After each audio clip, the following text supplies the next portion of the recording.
السلام عليكم. في فيديو هو فضفضه، يعني مجموعه ستوريز فضفضه لحاجه بتؤرق سباعي جدا الفتره الاخيره، واعتقد ان هي ممكن تكون بتؤرق كتير من الاصدقاء اللي بيتفرجوا مثلا على سباعي. فامبارح كنت بسمع سوره الاعراف، بسمع تدبر سوره الاعراف لدكتور احمد عبد المنعم على اليوتيوب. والحقيقه ان دكتور احمد عبد المنعم وتدبر القران من دكتور احمد عبد المنعم من الحاجات اللي انا بلجأ لها لما بحس ان انا تايه، لما بحس ان انا مش عارف انا بعمل ايه، مش عارف هو انا ماشي صح ولا غلط، بحس ان انا مش سباعي اللي انا معتاد عليه. فكنت في تدبر سوره الاعراف في اول ايتين الحقيقه. اول ايه هي حروف مقطعه الف لام ميم صاد، فكنت في الايه الثانيه وهو سرح فيها وانا سرحت، وفي نقطه لمستني بطريقه غريبه.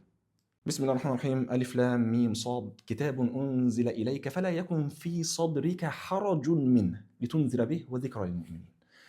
فلا يكن في صدرك حرج منه، دي النقطه اللي هو ما شاء الله شرحها باستفاضه. انا كنت حاسس ان ايوه ده انا، ايوه النقطه دي انا فعلا في صدري حرج من القران. فدوت انا كنت قاعد مستغرب، ايوه انا فعلا في صدري حرج من القران في النقطه ديت.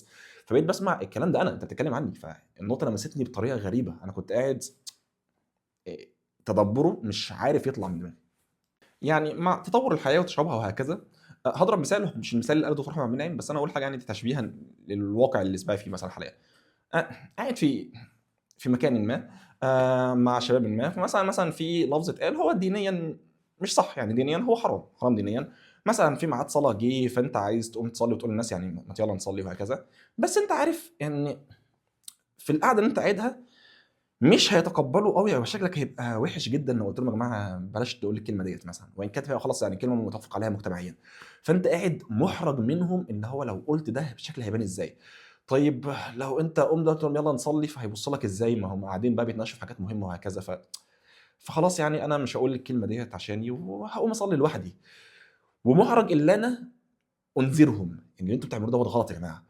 فانا في صدري حرج من ان انا اقول لهم اللي انتوا بتعملوه ده غلط. فهو حتى في تدبره كان بيقول فلا يكن في صدرك حرج منه لتنذر به. انت مش هتعرف تنذر غيرك لو انت في صدرك حرج من القران، او حرج من كلام الله عموما، يعني اللي هو الكلام اللي ربنا انزله اليك، كتاب انزل اليك. ف فانا قاعد بقول هم هيبصوا لي ازاي، مع ان المفروض يبقى المفهوم انا ببص لهم ازاي. اللي هو يعني هو لما يبص لي يا سباعي ما تبقاش قفيل مثلا بطريقه، طبعا مش بضرب مثال كسباعي شخصه، يعني سباعي يعني اكتر حد بيغلط في المعاصي وحاجات كتير، بس ربنا يعفو عن الجميع. بس انا بضرب مثال عموما، يعني فالمفروض اللي هو واحد مننا اللي هو مش فارق هم يبصوا لك ازاي، انت معاك كتاب انزل اليك، انت موضع القوه، انت موضع السلطه هنا حاليا. انت اللي تقول لهم يا جماعه مش فارق معايا انتوا بتبصوا لي ازاي، انا في كتاب بتبعه في حاجه معينه، فلا يكن في صدرك حرج منها. والله يكش تعملوا يكش تبصوا لي البصه اللي انتوا بصها. انا محرج من ان انا ابلغكم، عشان انا في حاجه قلبيه مش واصله لي قوي من الكلام الله اللي هو لسه في حرج منه، فمش عارف انذركم. فنقطه الخلل اللي عندنا عقيديا، اللي هي في العقيده نفسها، او اللي احنا باصين ان لا في حاجه لسه مش لامسانا قوي، او القران مش لامسنا قوي، ومش قادرين اللي احنا نقول للشخص اللي قدامنا لا ده غلط، لا ده مش صح، لا اعمل كذا مش اعمل كذا. عشان احنا في حرج من القرآن، في حرج ان انت تقول للناس تنذرهم بده. آية عظيمة جدا، يعني أنصح الناس اللي هي تروح تتدبر سورة الأعراف. الآية دي بس، يعني كتاب أنزل إليك فلا يكن في صدرك حرج منه لتنذر به وذكرى للمؤمنين. هي الستوري اللي فاتت لقيتها اتقصت يعني. فتلخيصا سريعا، ان احيانا بيبقى الواحد الخلل اللي هو مش عارف يقول للناس انتوا غلط في اللي انتوا بتعملوه دوت، او مش عارف ينصح الناس، مش عارف ينذر الناس، لانه في قلبه حرج من كلام الله، في حرج من تبليغ دوت. فانت مش هتعرف توصل لمرحله اللي انت تنذر الناس وانت في قلبك حرج من القران. عشان كده ربنا قال كتاب انزل اليك فلا يكن في صدرك حرج منه لتنذر به. فان انت لو في صدرك حرج انت مش هتعرف تنذر به.